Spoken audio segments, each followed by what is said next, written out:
Happy birthday. That is all I can say.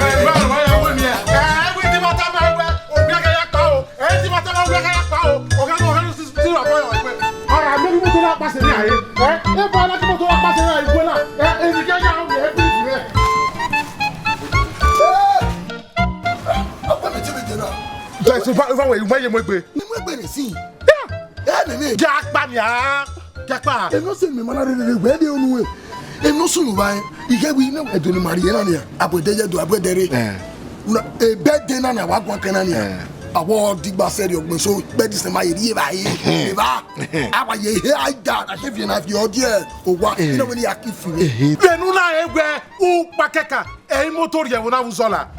I want more than a half year, don't you? I'm going to get Mania, Mamma, Yapa,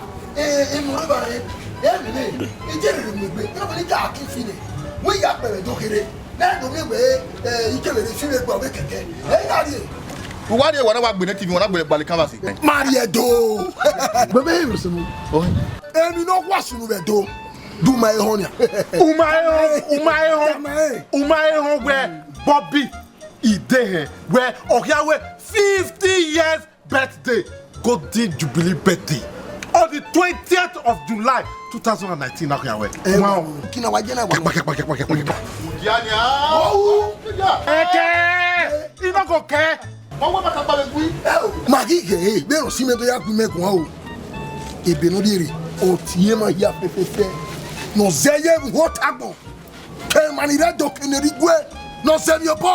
I said, I don't come anywhere or buy my funny. I have never with the bus. But I said, my dear, my conoro. No, Faggy, my master, woman, Usuma no Zeno Bonogin at you, Uswanaki. No, Yamola Gave Denedario, the chairman of the occasion, Ambassador Osawaru Uwadia, MD Osawaru Group of Companies.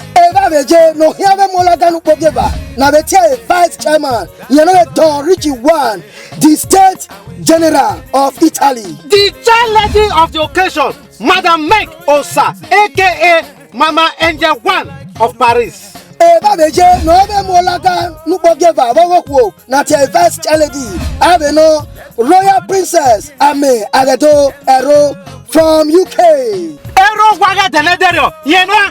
Mr. Dumes Edo, aka Eruwala One of Amsterdam. No, then we go one other than Edario.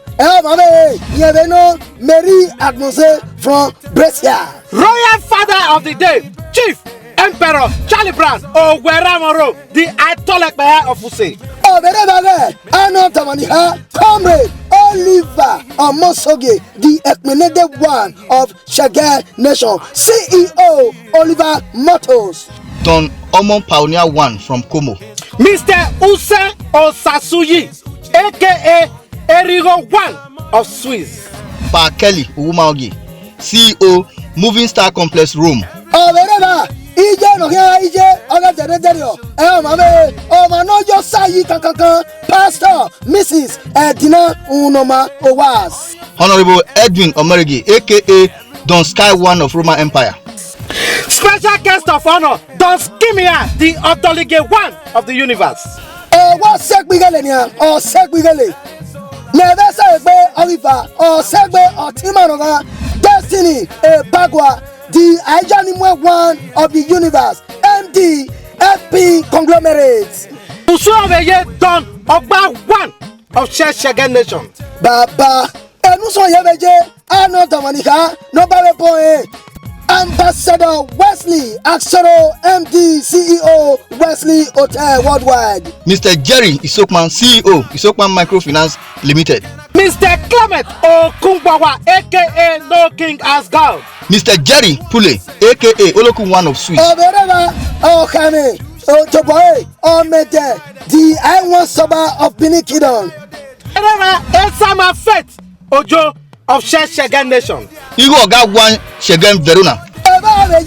Mr. Sapato, MD, CEO, Sapato Showbiz. Suaveye Don Solomon Akugbe, aka King Solomon. ọgbẹ́ ní ẹ̀fẹ́ sọ̀rọ̀ pé ọbẹ̀ fa ọbẹ̀ rẹ̀ bàbẹ̀ Lucky Aipesai the senator one of Austria ọbẹ̀ rẹ̀ bà lọ́wọ́ sọ̀rọ̀ pé Mr. Austin one of Shengen nation Puerto Ricanity Ascona. Yes, Usuareye Daddy Oyoyo one of Shengen nation. ọ̀rẹ́ ṣe gbéra mi rẹ̀. Don Barry the governor. Efinofio one of Torino. Eni here for ne usoma na ajogo na kema na olaga. Eva ni ki apejo pe ma bani le tele dere. Oreba otima no kan opejo na unagba ano tomani ha Prince Kola Arala Osula. No gare pejo pe ma bani le tele dere.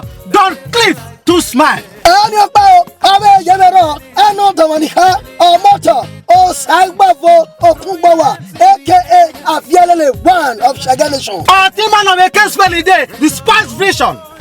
Oreba DJ KC and DJ Bright. Owe yereva upezike no pe no ba bebo Tower the Gold. O ma no ki amunu ni ma le tele dere. You know? O mame. Elliot Ekato aka General Ambassador Iviekwe Esquire.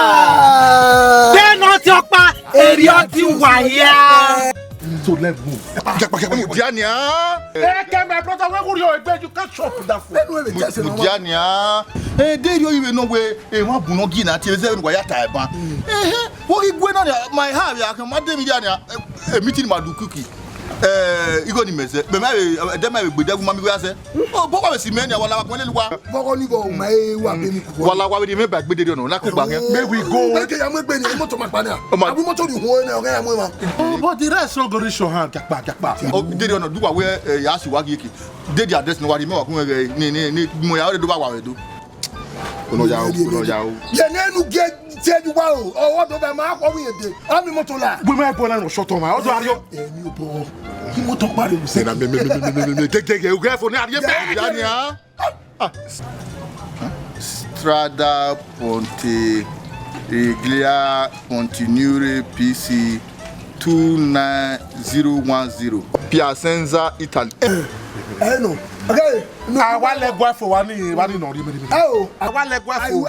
Agba iwe na bo gbe ma. Ayariye mi be. Area Ebenezer be ugbe. Agba le wari kon.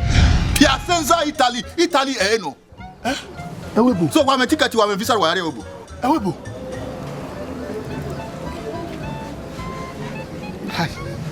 Ewebo. Baba ti be na gbe no. Ai. We no tell me why you we no why I do what digwe. Or is it tini area gi national. Na when you lele ahia or now we no. Na with that party.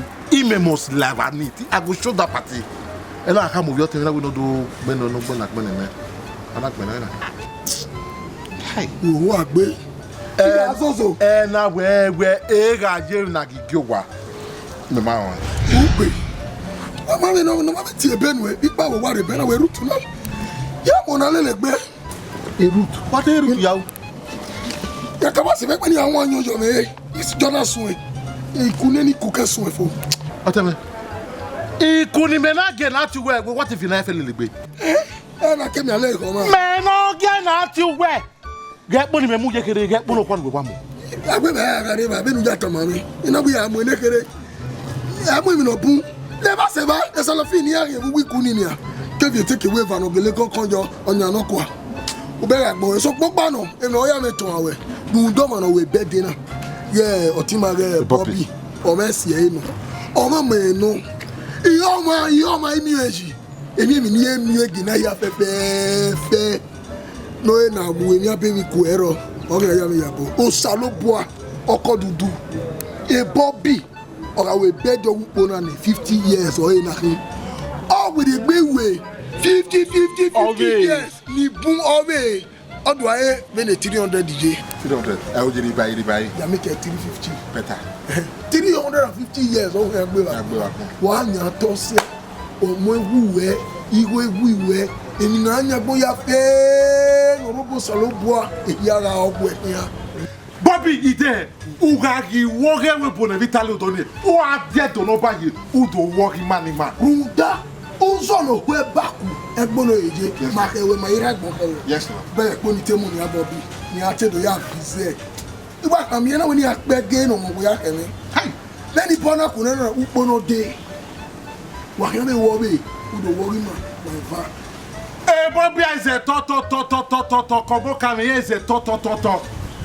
Yẹ ọmọ kan ẹ ibi ẹ ẹgbọ́ ìyá fẹ́fẹ́fẹ́ yẹ ìṣẹ̀ tọ́ àìṣẹ̀ ní ṣe bẹ́ẹ̀ dé mà ń gbẹ̀ṣẹ̀ ní ṣe bẹ́ẹ̀ dé yàn mà kà àjẹ́ 50 náà yà á gbé the 50 way bá bèbí yọ á gbé the 50 way bá bèbí yọ á gbé the 50 way bá bèbí yọ á gbé the 50 way bá bèbí yọ á gbé the 50 way bá bèbí yọ. Wọ́n náà kí jẹ́ kéyà. Gẹ́gẹ́ ìmọ̀ jẹ́ léwọ̀n náà gbé happy birthday ní Bobby Ide happy birthday. Why is it to who toss me to sala? Why van go? Why? Ní yẹ ẹ̀yìn dáwẹ́ ọ̀nà ìbọ̀ bí ọ̀nà máa wò pé dé ní ẹ̀kpọ́nà ni mo náà iná wa mú ẹ̀kọ́ ní ẹ̀mẹ́ ilé ẹjọ́. Mẹ pẹtẹ o kàn gbé àmì ego ó ti kékeré náà bí àmì wọn mẹ àmì kàn wọlé wà bí kàn á I kàn dé wà. Wẹ́mẹ́ ẹ̀rùn dé ìyẹn ọ̀rẹ́ Bobby wẹ́mẹ́ ẹ̀rùn dé Bobby náà sọ ènìyàn yọ dé ọtí ju ẹni ló máa ma náà ọ̀wẹ̀ dẹ́ dé wọn náà wù bèbè dáná náà soso mú ẹgbẹ́ báyìí ló nà gbẹ ọ̀nà jẹ́ wọ́n máa tó. Àyà ọ̀dà ni. Kàyà ká mẹ gbẹwẹgbẹ àmàmì bàtú yà sàtẹ plane ọ̀tẹ̀ mú wẹ̀ kíá. Àgbẹ̀ o ìkànnì àwọn ọ̀gbẹ́ ní àpẹ̀gẹ́ ẹ̀nà kó àná ọ̀wẹ́ a gẹ́gẹ́ ẹ̀ dé ẹ̀dọ́ máa rí jọ́ọ̀lì àbí ẹni yàrá mi yàrá ọ̀gbá wí sẹ́ máa yí rẹ̀ yàrá ọ̀gọ́ nà mú wọ́n bá mú wọ́n bọ̀ bọ́ nà mú wọ́n wẹ́ mú wọ́n wẹ́ wọ́n awú dọ́gọ́ mọ̀ ẹgbẹ́ ní lélo ẹ̀sọ̀ dùgbò ẹ̀rá gbọ́ ẹ̀yí wúkàrùn dí sẹ́ náà. Happy birthday.